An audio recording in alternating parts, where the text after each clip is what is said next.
tremendous achievement of earning your degree, and to the parents, family members, friends, and mentors whose support and encouragement made this day possible. Give yourself a round of applause.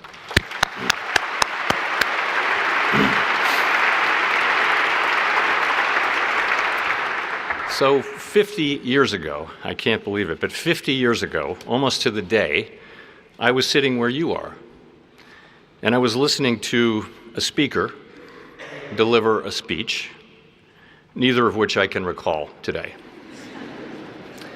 So what I plan to do today is to share some things with you that I believe would have been useful for me to hear back then. For those of you who are fundamentally unsure of your path, I was you. Rather than studying, I had spent my freshman year with fellow campus musicians playing my Martin D35 acoustic guitar. It was a high school graduation present and one that my parents surely regretted. While I still play that guitar, my freshman grades said clearly that I needed to get my act together academically, and by senior year, I had done so. But I had no real plan for life after Princeton. I'd grown up in Washington, D.C., majored in politics.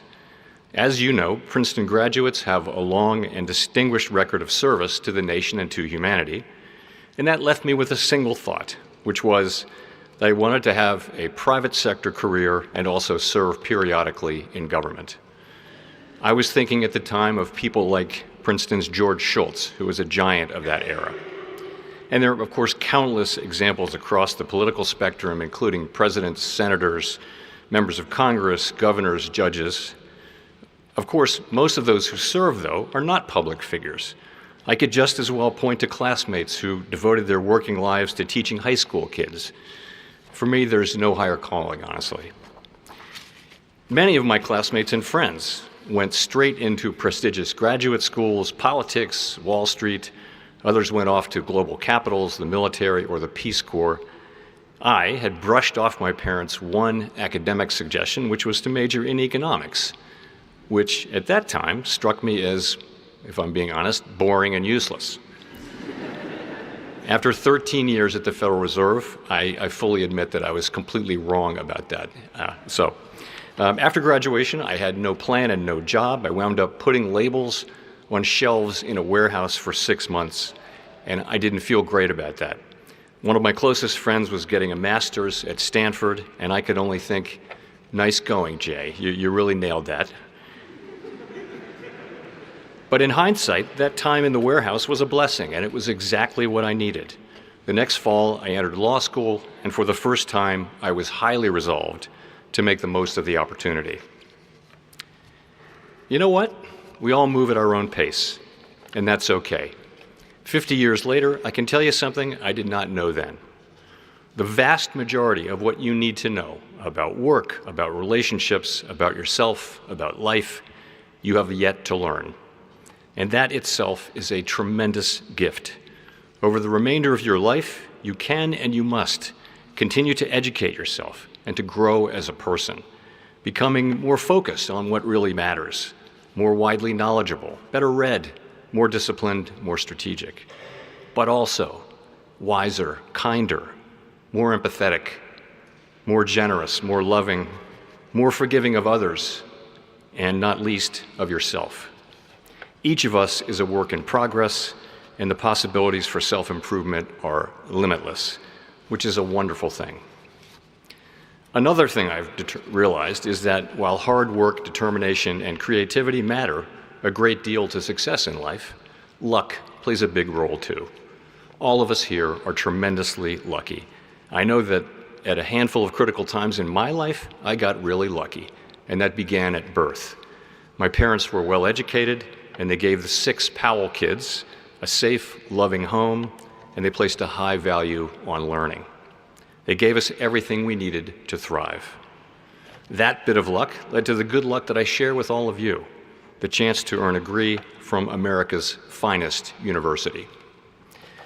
Another thing that I've learned along the way is that as you strive in coming years to reach your full potential, you'll need to take risks, and yes, to make mistakes. Everyone, and I mean everyone, makes mistakes. Take it from an expert. But the bigger mistake is to avoid taking risks. If you're not failing from time to time, you're not asking enough of yourself. Sooner than you think, many of you will be asked to assume leadership roles. It is very, very common to feel, as I once did, that you're not ready. Just know that no one is really ready. All I can say to you is go for it. Throw yourself into the deep end of the pool, believe in yourself, take risks. When you fall down, and you will fall down, get up and repeat the cycle. And as you do assume higher responsibility, understand that a big part of your job is to bring along the people behind you. Be the leader that people can learn from, the one that people want to follow. My next point is closely related, and that is that a little bit of initiative at the right time can make all the difference. Initiative is the rocket fuel of life. Now, I'm no entrepreneur. I didn't start a major tech company, but as I look back, many of the most important developments in my life trace back to a few occasions where I showed just a little bit of initiative. I'll give you one example out of many. I was a very junior associate, and the man who ran my firm, Nicholas F. Brady, was a former United States Senator whose career had spanned the private sector and public service. I wanted to meet him, but realized ultimately I was going to have to make that happen. So one day, I finally forced myself to walk up the stairs to his corner office. I asked for an audience and was ushered in. I was very nervous.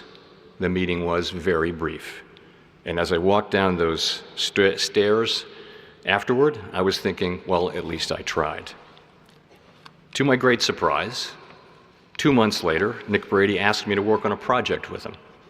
And a year or so after that, he became the Secretary of Treasury of the United States. And in time, he asked me to serve under him as an Assistant Secretary of the Treasury. That enormously challenging role whet my appetite for further public service and ultimately proved to be a gateway for my appointment to the Federal Reserve Board. So, if I hadn't forced myself to walk up those stairs and take what I saw as a risky and potentially awkward step, I wouldn't be standing here today. I can think of long-term friendships and one marriage, my own, that turn on a moment's initiative. On occasions like that, we risk failure, awkwardness, embarrassment, and rejection. But that's how we create the career opportunities, the great friendships, and the loves that make life worth living. So, the combination of luck, the courage to make mistakes, and a little initiative can lead to much success. But know this: the world needs more from you than personal achievements and individual success. I strongly urge you to find time in your careers for public service. Since the founding of this great democracy 250 years ago, generation upon generation have assumed the burden and the honor of moving us closer to the ideal that all are created equal. Now, it's your turn. I ask you to take a minute and realize how the quest for these values has led us to this point in our history. We lead the world in so many ways, including in scientific innovation and economic dynamism. Our great universities are the envy of the world and a crucial national asset. Look around you, and I urge you to take none of this for granted. When you look back in 50 years, you will want to know that you've done whatever it takes to preserve and strengthen our democracy and bring us ever closer to the founders' timeless ideals. Those of you who are not entering the military or other public service may wonder, what's so great about public service? And I'll give you a recent example.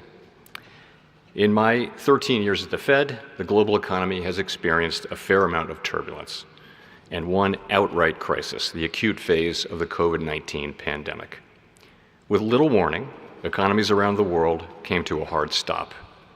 Critical financial markets were near collapse.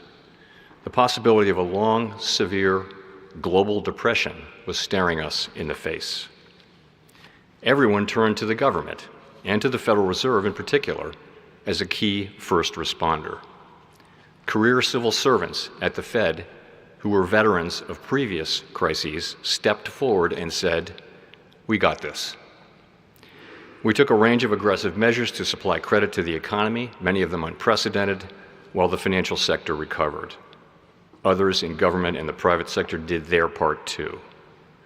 Through the joint efforts of many, we avoided the worst outcomes.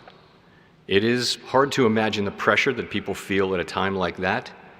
Their collective efforts saved our economy, and the career civil servants involved deserve our respect and gratitude. It is my great honor to serve alongside them. That's what public service is like. So, with that luck that I mentioned comes great responsibility. You may recognize from the Gospel of Luke this quotation, "From everyone who has been given much, much will be demanded." As you navigate the world of bright possibilities that awaits you, I urge you to take on the challenge and the opportunity to serve your fellow citizens. You will never regret that choice. I have one last and key point. Your life matters, not just to you, but to the people who love you. 50 years from now, you'll want to be able to look in the mirror and know that you did what you thought was right in every part of your life. At the end of the day, our integrity is all we have. Guard it carefully. Thank you for your time, and congratulations to the great class of 2025.